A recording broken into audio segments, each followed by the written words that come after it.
dans notre contexte à nous, les designers ont un vrai rôle en fait de changement organisationnel. Ok. C'est-à-dire que enfin, on a énormément d'activités. Les designers, au-delà de, et c'est ça aussi de notre évolution, on est passé dans un mode très exécutant, et on se rapproche de plus en plus de la stratégie, d'aider l'organisation à s'aligner sur les bons problèmes à résoudre, et de faire aussi en sorte, c'est un peu méta, mais en fait d'appliquer les mêmes principes qu'on a pour construire des bons produits à l'organisation.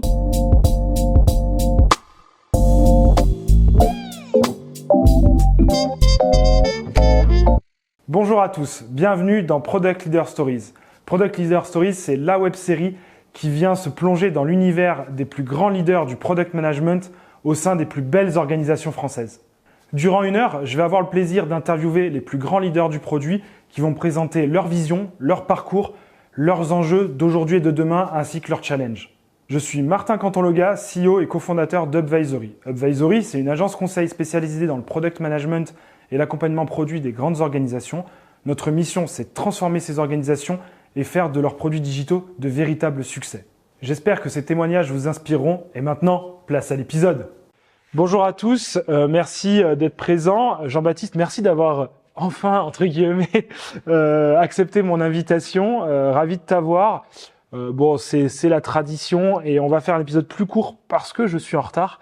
Ce que je te propose, c'est du coup, sans plus attendre, de te présenter. C'est la tradition et de nous expliquer un petit peu qui tu es.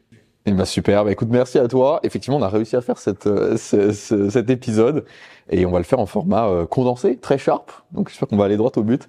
Très brièvement, donc moi, je suis donc Jean-Baptiste, je suis donc VP Design de BPI France. Ça va faire 5 ans au moment où on enregistre cet épisode. Dans janvier 2021, le temps passe très vite. Il s'est passé plein de choses d'ailleurs. Et avant ça, moi, j'ai fait à peu près plus de 10 ans que je fais du design. Il y a eu du domaine bancaire des fintech, principalement en France. Après, il y a eu d'autres secteurs d'activité. Il y a eu de la mobilité, du monde de l'art, du luxe. Et un petit crochet aussi à San Francisco, où j'ai notamment travaillé avec pas mal d'agences, beaucoup de rôles aujourd'hui. On parle de founding designer, de boîtes qui venaient de lever. Et donc j'ai aidé qui m'appelaient pour construire le produit ou travailler directement avec les founders pour justement concevoir un peu l'ébauche de ce qu'ils allaient faire. Et un petit passage chez Lyft également, le concurrent d'Uber, sur la partie de driver experience. Et un petit crochet aussi où j'ai monté une boîte qui était d'ailleurs mon premier point de contact avec BPI France, où je cherchais d'ailleurs des financements que je n'ai pas eu à l'époque. J'ai vécu l'expérience et c'était intéressant parce que c'était un peu le point de départ justement notamment de ce qu'on fait aujourd'hui. Et donc là, 5 ans chez BPI France où on va pouvoir, je pense, en parler plus en profondeur. Mais aujourd'hui, en fait, avec l'ensemble du coup donc la direction du digital dans laquelle je fais partie, et en fait notre objectif c'est vraiment de construire, soutenir la transformation de la banque et construire du coup des nouvelles activités autour de nombreuses choses qu'on fait, parce qu'en fait BPI France c'est une banque un peu particulière de 1 et de 2 qui fait beaucoup de choses. Top. Justement, est-ce que tu peux, c'est connu BPI France, mais nous présenter les activités de BPI France et celles que vous couvrez dans la direction digitale, celles sur lesquelles vous intervenez? Ce qu'on fait. C'est intéressant parce que à chaque fois qu'on parle de BPI France, déjà personne ne sait écrire BPI France correctement. Oui, on parle de la BPI. Bon, bravo. Et ça ne s'écrit pas la BPI, ça s'appelle BPI France avec un B majuscule et tout attaché. Voilà, vous le saurez, vous apprendrez peut-être une chose importante dans cet épisode. Et donc, l'objectif du coup de BPI France, on est donc la banque publique d'investissement et on aide les entrepreneurs selon tout le cycle de vie de leur entreprise. Donc en fait, on s'adresse à la fois à des entreprises qui n'existent pas encore, jusqu'à des entreprises qui vont grandir et qui vont s'exporter à l'international. Et donc, nous, notre objectif, c'est comment du coup on soutient ces entrepreneurs tout au long du coup du cycle de vie. Ce qui est intéressant, c'est qu'en fait, on a vraiment cette mission du commande d'intérêt général de justement casser la solitude entrepreneuriale, aider les entreprises à croître. Et c'est aussi pour ça qu'on a vraiment 2 valeurs qui sont très fortes, la vitesse et l'optimisme. Et ça se voit d'ailleurs même dans l'image de marque, le branding de BPI France qui dénote par rapport à ce qu'on a l'habitude de voir dans le domaine bancaire. Ce qui est intéressant, c'est que du coup, BPI France n'est pas du tout une boîte tech, une boîte ni product ni design centrique à l'origine. C'est une banque publique qui travaille avec donc l'État et un nombre assez grand de partenaires. Donc ça va des banques, des fonds d'investissement français et européens, donc directement effectivement l'État sur certaines des activités. Et donc c'est une banque. Donc en fait on a 50 bureaux, 50 agences en France et à l'étranger. On a 2000 banquiers. Donc en fait c'est ni plus ni moins qu'une banque.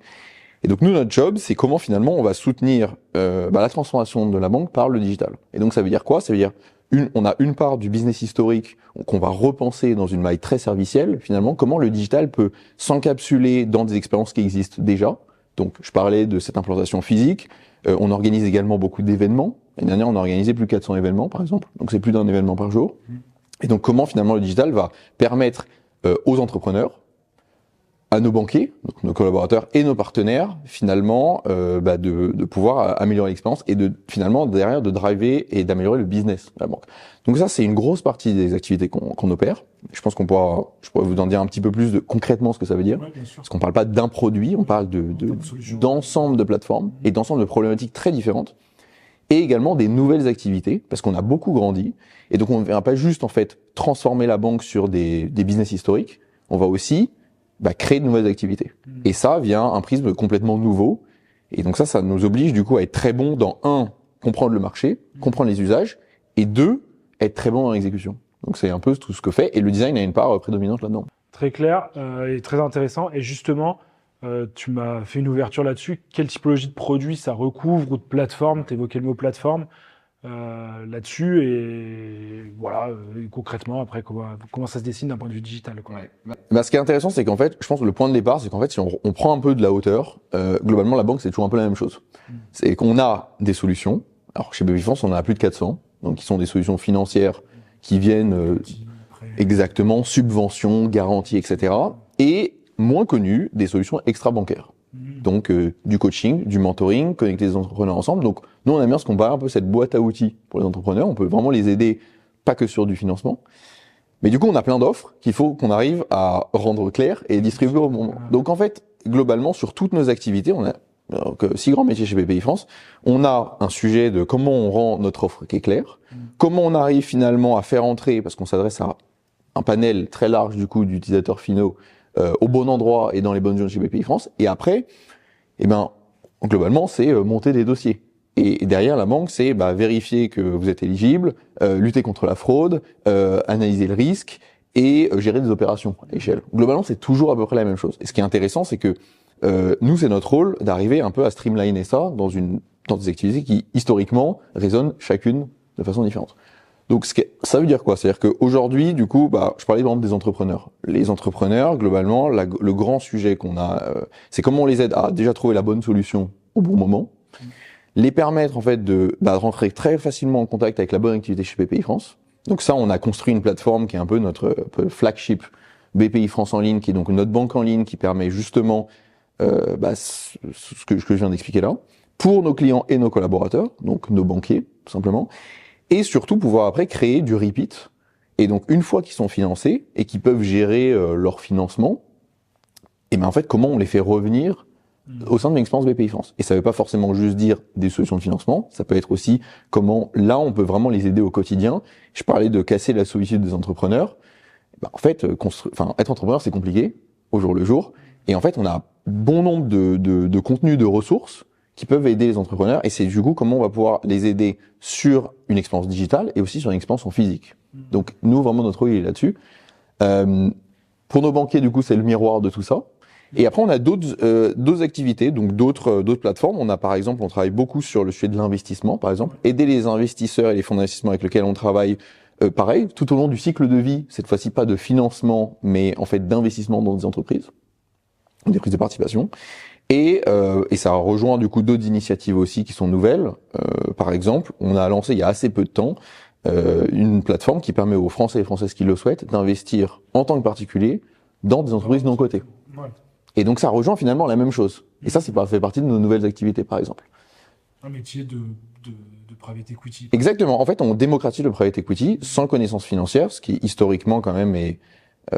on s'adresse quand même à des tickets d'entrée assez élevés. Tout le monde ne peut pas investir 100 000 euros. Quoi. Exactement, tout à fait. Avec non plus, donc déjà il y a une limite historique à l'entrée de montant qu'on peut investir et de compétences aussi financières. Et donc nous, en fait, on le fait avec notre expertise et on digitalise. Et déjà aujourd'hui, par exemple, c'est un parcours digital qui prend à peu près une demi-heure à faire, ce qui n'est pas si long que ça. Et vous n'avez rien besoin de faire. Et vous pouvez investir des 500 euros dans des entreprises françaises et européennes, par exemple. Intéressant. En plus, ça fait un peu de pub. Très clair. Et du coup, le design dans tout ça, la mission du design, est-ce qu'elle se réplique complètement sur la mission de la banque ou est-ce que vous avez une mission plus encapsulée, bien particulière au sein de l'équipe, la direction? Tu nous expliqueras un peu comment vous êtes organisé.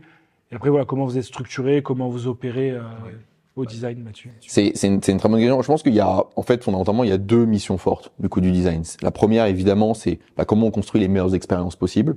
Et quand on parle de ça, c'est évidemment sur nos plateformes digitales, mais aussi à l'intersection entre le digital et le physique. Oui, c'est très transverse. C'est très transverse. Et donc, ça, c'est évidemment en soutien et c'est en collaboration très forte avec le produit, avec le business. Et il y a un deuxième rôle, et je pense qu'on parlera aussi un peu plus du rôle des designers au pluriel, qui est qu'en fait, dans notre contexte à nous, les designers ont un vrai rôle en fait de changement organisationnel. Okay.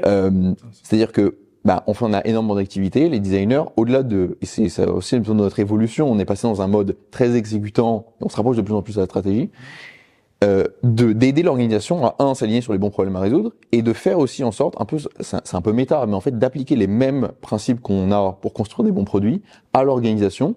Et donc, de faire en sorte que, par exemple, on arrive à collaborer avec des parties prenantes qui, historiquement, sont plus loin des équipes produits. On est un métier qui est très régulé. On travaille beaucoup avec des directions juridiques et de conformité, par exemple, qui, historiquement, peuvent être parfois vus comme des bloquants. Et comment, du coup, on arrive à déverrouiller ça aussi par le design. Et donc, voilà. Donc, il y a ces autres rôles, en fait, de la place du design aussi dans l'organisation. Et aussi de faire en sorte que, en montrant comment on construit des produits qui, ont un impact sur l'expérience globale de BPI France et surtout sur le business, et on arrive à montrer aussi et faire ce changement culturel autour de cette qualité qu'on essaie de construire. Nous, on veut construire les meilleurs produits possibles. Il faut quand même montrer et valoriser cette qualité au sein de l'organisation. Donc, c'est aussi un rôle subsidiaire, on va dire, du design. Évangélisateur. Exactement. Et d'accompagner vraiment, en fait, l'organisation à, en fait, qu'est-ce que c'est que le design? Parce que, à la fin de la journée, et on le voit, je pense, dans évidemment des organisations qui n'ont pas une ADN fort et compréhension de ce qu'est le design, nous on a commencé où le design était vraiment vu comme une fonction très exécutante et vraiment juste de faire des maquettes globalement, très lié à l'esthétique et pas du tout au terme, j'allais dire premier du design, qui est de concevoir, qui est de construire en fait. Et on peut construire à la fois bien des produits qu'une organisation par exemple. Et comment vous opérez? Parce que comme tu disais, le cycle de vie il est quand même long à accompagner une entreprise, quelle que soit sa taille, de bout en bout. J'imagine que vous, en design, vous l'opérez, c'est toujours l'intérêt du design, de manière très transverse.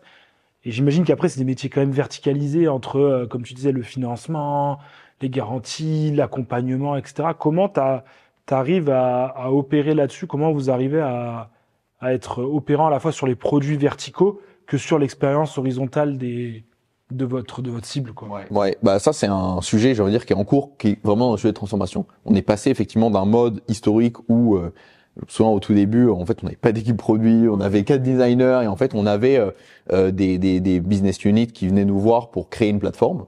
Et il y a eu évidemment, ce qu'il faut voir, c'est qu'en fait, l'ensemble des activités sont très silotées et chacun raisonnait un peu dans son couloir de navigateur. Ce que je t'expliquais juste avant, c'est qu'en fait, finalement, les problématiques se recoupent très souvent. Et il y a peu de gens dans l'organisation, je pense que les designers en font partie, qui arrivent à voir ça de façon systémique. Donc, évidemment, c'est un travail de plusieurs années qu'on a fait en étroite collaboration, notamment avec le produit, pour justement réussir à structurer et passer ce modèle qui était très exécutant, un peu de factory, à justement une logique où on se rapproche directement de notre top management, de notre COMEX, où en fait, on travaille avec eux une vision à 3-5 ans, de globalement quel doit être le futur du coup de BPI France et comment le digital peut aider dans cette transformation. À partir de là, du coup, c'est-à-dire qu'on travaille avec tous les business, du coup, à ma exécutive de la boîte, pour se dire, en gros, c'est quoi le problématique business. Déjà, ça implique de comprendre le business, et de deux, qui n'est pas si évident que ça, parfois, et deux, en fait, comment on peut les aider dans leurs atteintes d'objectifs business. Et à partir de là, en fait, on va traduire ça dans des opportunités pour les équipes produits, pluridisciplinaires, tech, produit, design, data, et du coup gérer une sorte de portefeuille, on va dire, d'opportunités qui nous permet de se dire, nous on va pas s'engager en fait sur une date de livraison d'un site, mais on va s'engager sur l'impact. Et l'impact, évidemment, il y a plein de façons de le mesurer. Et ça rentre dans des catégories, dans 4 grands piliers qui sont la priorité en fait et la vision qu'on a du coup au digital, sur lequel le design est pleinement moteur. Donc c'est vraiment comme ça en fait qu'on opère ça, ce qui nous permet effectivement de tout couvrir Et donc, de ne pas juste effectivement être dans la création parfois de nouvelles plateformes, mais dans l'interconnexion, et on arrive de plus en plus à ce moment-là, de l'interconnexion finalement de plateformes existantes. Et c'est là où on commence à toucher du doigt, effectivement, cette intégration entre l'expérience en physique et l'expérience digitale. Ok, super intéressant. Et du coup, comme tu l'évoques, ce shift, moi je le vois chez beaucoup d'organisations vers du design plus stratégique, etc. Est-ce que tu penses que c'est une évolution du product design où justement, à la base, c'était très production et aujourd'hui, on remonte plutôt la chaîne de valeur? Comment tu vois voilà, l'évolution du métier, des pratiques? Est-ce que ça a changé chez vous aussi? Peut-être des changements RH, formation, accompagnement, peut-être des profils différents aussi à embarquer, à recruter. Peut-être ma dernière question sur ce volet-là, est-ce que sur ces sujets amont, comment tu arrives à t'organiser avec un product manager? Parce que j'imagine qu'il y a beaucoup de zones de recoupement avec des product managers. Tout à fait. Alors, ça fait beaucoup de questions. Non, mais c'est très bien. Je pense que je vais essayer d'y répondre. Je pense que peut-être je peux commencer par la fin, qui est donc le lien avec le product management. Je pense que déjà, une chose qu'on a essayé de faire depuis le début, justement, du passage de, en fait, on n'a pas d'équipe produit à aujourd'hui, on a une équipe qui a beaucoup grandi, qui est structurée. Trio, quoi. Exactement. Et là, je l'ai fait notamment beaucoup avec, par exemple, Thomas qui s'occupe du produit, qui est chez nous. Exactement. Et en fait, je pense qu'on a cette collaboration, on essaie de la répliquer en fait à tous les étages de l'organisation. Et donc, effectivement, et on le voit aujourd'hui. Il y a beaucoup et de plus en plus de perméabilité évidemment entre les rôles. Les sujets par exemple autour de la research aujourd'hui, qui est de la recherche marché et utilisateur, qui est drivé aujourd'hui en termes de vision, etc. par le design. Elle contribue à l'ensemble de l'organisation. Et donc il y a des équipes sur lesquelles la fonction product management prend beaucoup plus de place que le design, et inversement. Et c'est très bien comme ça. Okay, ouais. Et c'est complètement ok. À la fin de la journée, c'est comment les équipes en fait arrivent à co-construire et arrivent à atteindre leurs objectifs. Donc je pense qu'effectivement, et après derrière, c'est comme tout sujet, ça dépend des profils, des seniorités, il y a des fois où ça se passe bien, des fois où ça se passe moins bien, mais au global, je trouve qu'on va vraiment dans la bonne direction, du coup là-dessus. Et après, l'évolution alors ça, je pense que du coup, c'est le cœur du sujet, l'évolution du coup du rôle de design vers un rôle justement plus stratégique. Je pense que nous, on l'a beaucoup vu, et je pense qu'on est au début de ça, parce que ça, sur le moment, on va parler d'IA aussi, forcément, on voit effectivement toutes les là pour le coup vraiment même des frontières qui s'effacent complètement entre le product management, le product design et la tech, avec du coup de plus en plus de rôles de builder. Je pense que ce qui est intéressant pour nous, si on regarde un petit peu dans le rétroviseur, quand je parlais des différents rôles de design, ça c'est quelque chose que j'ai pas mal étudié, sur lequel je trouve que c'est assez intéressant du coup notre progression. On est effectivement parti d'un point de départ qui était effectivement assez exécutant. Le premier, je pense, rôle qu'on a réussi un peu à débloquer, et c'est 6 rôles là que je peux te partager, c'est vraiment le cœur des principes de design de BPI France, qui est vraiment déjà de comprendre le business. Et en fait, un des rôles du coup du designer, c'est comment il comprend le business et il traduit ça du coup en opportunité pour le design. Donc ça, c'est une première compétence. La deuxième, c'est évidemment tout ce qui est ce rôle de chercheur, d'investigateur, on va dire. Fait partie du coup des compétences clés d'un designer de faire de la recherche, mais très souvent ce qui manque, c'est le dernier kilomètre, c'est-à-dire en fait de faire en sorte qu'il y ait de l'action après. Et donc cette capacité à par exemple présenter des apprentissages qui peuvent être marché et utilisateur à quelqu'un du business ou quelqu'un de la tech, c'est complètement différent. Enfin ça peut l'être en tout cas. Donc cette compétence-là, elle est absolument clé aussi. Et un troisième qui va être aussi ce rôle, je t'en parlais un tout petit peu, de faire en sorte qu'il puisse y avoir au sein de l'organisation des alliances qui soient très fortes. On a beaucoup travaillé avec nos équipes, par exemple, conformité juridique, autour des sujets, par exemple, du X-Writing et de content, qui sont pour nous absolument clés, parce que de un, on est un secteur qui est très régulé, on peut écrire n'importe quoi. Le contenu écrit fait partie intégrante de l'expérience. Et en fait, on peut véhiculer énormément. Enfin, c'est un axe de développement d'expérience qui est très fort. Plus engagé l'administration, quoi, votre nom. Exactement. Et même en termes d'expérience utilisateur, le content design est très fort. Et encore une fois, on s'adresse à des banquiers, des entrepreneurs qui sont du coup plus ou moins jeunes, on va dire. Et plus ou moins pressés. Exactement. Et des partenaires. Donc, comment on arrive à balancer tout ça? Et ça, effectivement, c'est un vrai rôle aussi du design de faire en sorte que comment on travaille effectivement main dans la main, ça a été compliqué, mais on arrive à le faire effectivement. Donc créer ces alliances, on va dire, assez fortes. Donc il y a ce côté-là. Il y a le rôle effectivement un peu de cet architecte où en fait le design aussi fonctionne bien, et forcément dans le contexte où il est passé à échelle. Donc le fait par exemple de passer à échelle nos opérations, etc. Et en fait c'est appliquer les principes de design d'un produit à nous-mêmes globalement. C'est là où en fait ça nous a donné lieu à tout ce qu'on a aujourd'hui autour de nos sujets d'ops, d'automatisation, d'agents, etc. Enfin, on est très drivé par ces sujets-là, notamment. Et après, il y a effectivement le dernier qu'on commence à voir de plus en plus, qui est ce rôle de builder, qu'on appelait nous Catalyst, qui en fait est très intéressant parce qu'en fait, il nous rapproche de l'essence même du job, de concevoir du coup des choses. Et là, on commence à avoir des profils effectivement entre le produit, le design et la tech, qui vont jusqu'à pouvoir avoir là même plus que des prototypes, des produits fonctionnels. Et c'est extrêmement intéressant parce que là, la porosité du coup avec la tech est très fine, mais tire l'organisation vers le haut parce que la fin de la journée, on arrive à impacter le produit réellement, plus rapidement et augmenter la qualité sur des sujets qui, on va se le dire, n'auraient jamais été priorisés ou n'auraient jamais été pris parce qu'en fait, il y avait potentiellement personne ou on n'allait pas mettre une équipe entière sur un sujet X ou Y parce que le ROI serait pas suffisant. Donc on est, je pense, à l'aube vraiment de ça. Et personnellement, je trouve que c'est super excitant du coup de voir ces changements. Justement, en tant que leader design, comment tu l'appréhendes? Parce que j'ai l'impression qu'au design, il y a eu, comme tu disais, c'était fait au départ petite équipe cellulaire, un peu full stack, touche à tout. J'ai l'impression que les équipes ont scalé avec de plus en plus de spécialistes hyper profonds sur des sujets.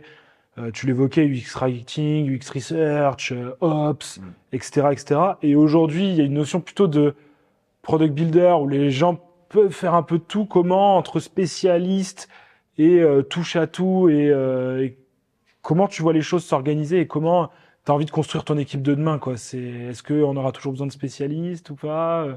C'est une bonne question. Alors, je prétends pas avoir les éléments de réponse là-dessus. Moi, ce que je vois, par contre, c'est que c'est quand même assez cyclique. Ouais. On a eu effectivement des spécialistes. Le rôle de product designer, par essence, était en fait un rôle très généraliste, où en fait, on te demande globalement de couvrir à la fois tout le cycle de vie et en fait, la barrière que tu avais, c'était en fait l'exécution technique, parce que t'étais contraint par les outils.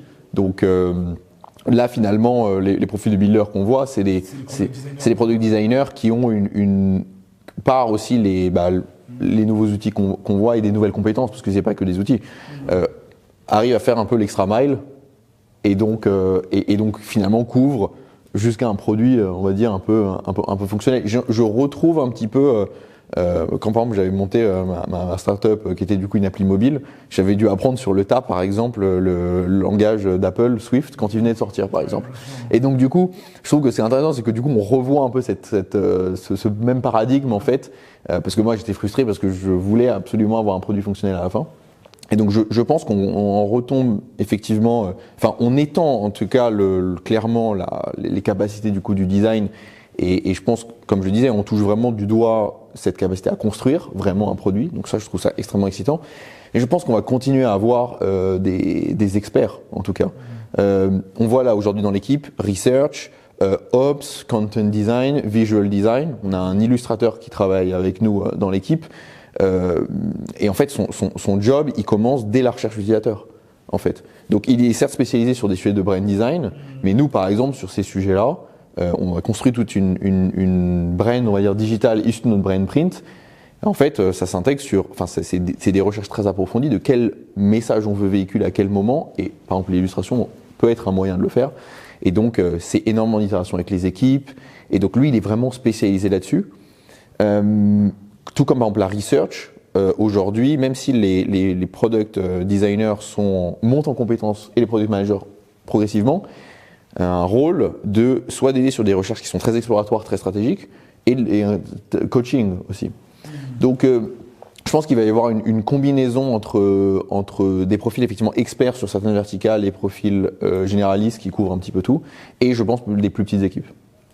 Ok, très clair. Et défis, enjeux que tu vois pointer le bout de leur nez, qui sont peut-être actuels ou à venir, chez vous? Alors, du coup, dans la lignée du coup de ce qu'on construit, hein, c'est-à-dire à la fois notre cœur de transformation et nos nouvelles activités. Aujourd'hui, on a vraiment découpé ça un peu en trois phases. Il y a évidemment le cœur de nos activités avec, donc je parlais de BPI France en ligne, nos plateformes de crédit flash, BPI France Entreprise qui est notre plateforme de private equity entre autres. Ça, c'est donc toutes nos équipes produits. On a des zones sur lesquelles on va essayer de réduire un petit peu la voilure pour en fait continuer à améliorer, on va dire certaines bouts d'expérience sur lesquels globalement le challenge on l'a déjà taclé. Donc là c'est assez intéressant en termes d'efficacité de l'équipe et comment on recentre du coup des efforts. Et recentrer des efforts pour faire quoi? On veut dédier à peu près environ 15% globalement au niveau du digital de ce qu'on fait sur de l'expérimentation. Et donc ce qui est génial avec du coup ce dont on vient de se parler, c'est que là on peut avoir des beaucoup plus petites équipes, juste avoir business, builder et expérience pour se dire en fait en 3-4 semaines on explore un problem space et on va le plus loin possible. Aller le plus loin possible ne veut pas dire construire un produit qu'on va déployer à l'ensemble de nos clients ou quelle que soit la verticale qu'on choisit, mais qu'on arrive à apprendre et c'est ça qui va surtout alimenter nos réflexions stratégiques.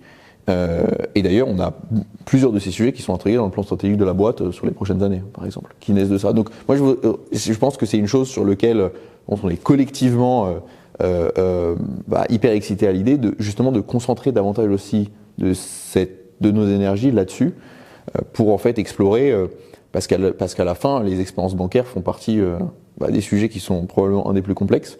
Oui. Qui historiquement sont pas là où il y a le plus les expériences sont les plus abouties, on va dire. Et pour autant, notamment chez BPI France, parce qu'on a un terreau expérientiel qui est hyper fort. Et je te parlais de la réconciliation avec le monde physique, même l'ADN de BPI France qui est très particulière. On a encore énormément de choses à faire. Et au-delà du financement. Et c'est sur ça qu'on travaille d'ailleurs actuellement. Très chouette. Super. Et du coup, comment vous arrivez à mesurer l'impact et d'ailleurs, qu'est-ce que vous regardez? Parce que une banque publique, ça peut être parfois à contre-courant. Entre une banque, en général, c'est plutôt là pour gérer des fonds et générer de la valeur monétaire. Et une institution publique est plutôt là pour offrir un service. Justement, qu'est-ce que vous regardez? C'est quoi votre focale? Et est-ce que ta focale, d'un point de vue design, expérientiel, est différente de la focale de l'organisation globale? Pas vraiment. Je pense qu'on est justement l'objectif, c'est qu'on soit le plus. Comment on drive finalement le business. Au moment où on se parle, on a publié hier ou avant-hier nos résultats sur 2025. Okay. C'est 72 milliards qu'on a injectés dans l'économie française en 2025.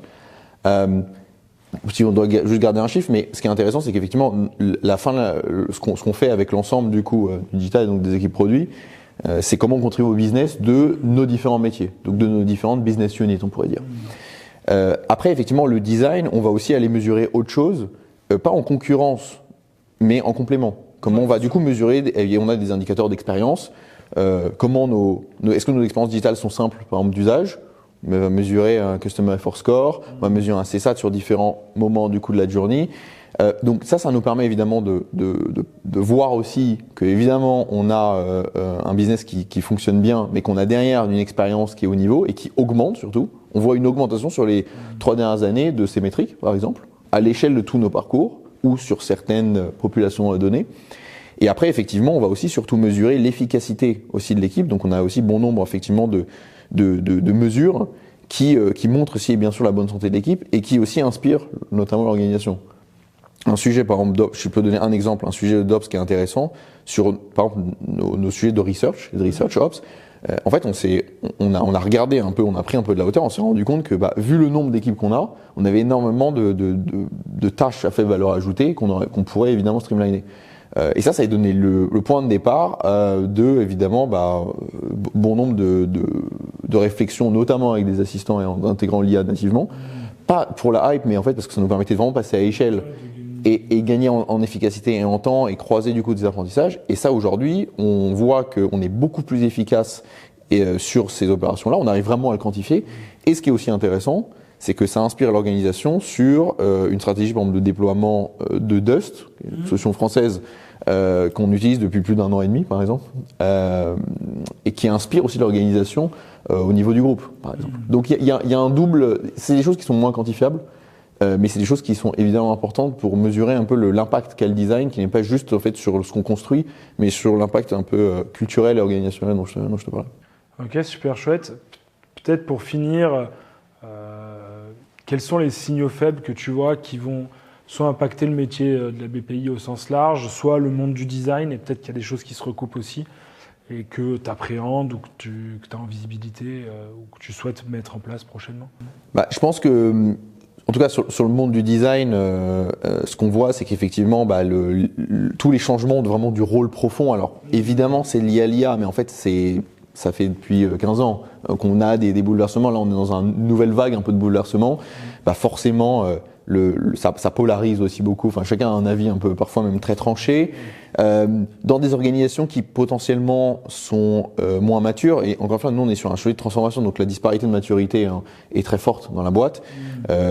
Évidemment, on sait très bien qu'on ne va pas remplacer les designers demain par vous mettez le nom de l'outil derrière, voilà.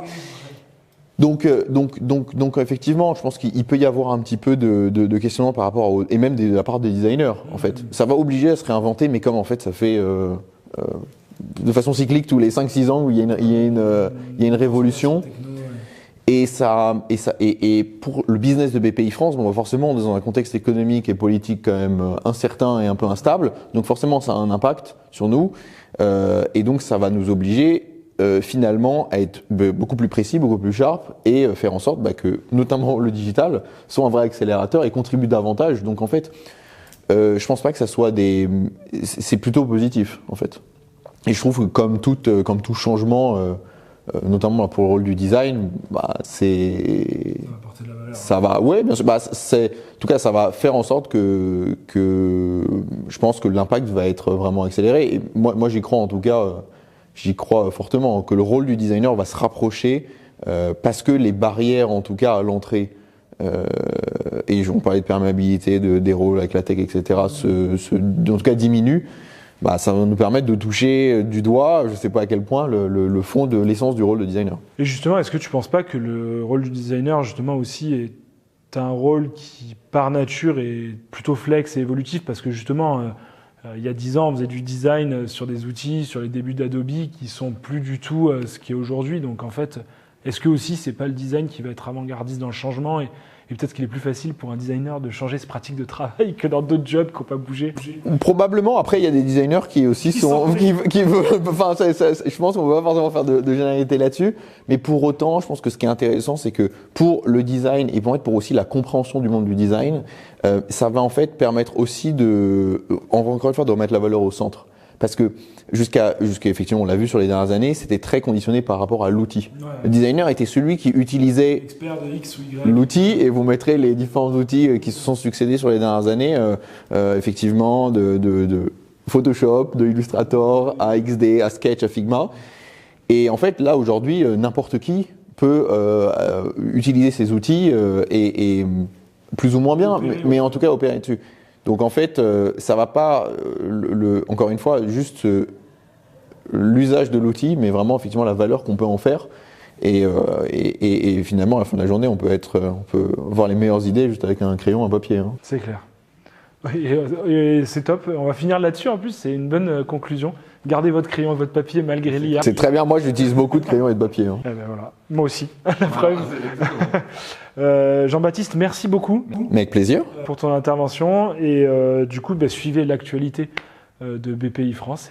Et n'hésitez pas à exploiter les services de BPI France si vous êtes entrepreneur ou dans ce domaine. On ne peut pas faire de conseils en investissement, etc. Je préfère faire des disclaimers, mais voilà, vous pouvez. En tout cas, on vous invite à voir. BPI France fait plein de choses, pas que pour les entrepreneurs, donc allez jeter un coup d'œil. Merci beaucoup. Merci à toi. Merci d'avoir écouté cet épisode. Si cet épisode de Product Leader Stories vous a plu, je vous conseille de vous abonner à votre plateforme d'écoute favorite telle que YouTube, Spotify. Ça vous permettra d'être alerté et de pouvoir visionner automatiquement les prochaines sessions. Si vous rencontrez une problématique produit ou autour de votre organisation produit, Upvisory et moi-même, nous tenons à votre disposition pour échanger sur le sujet et ça sera un grand plaisir de vous accompagner. Et on se dit à très bientôt pour un prochain épisode de Product Leader Stories. Allez, bye!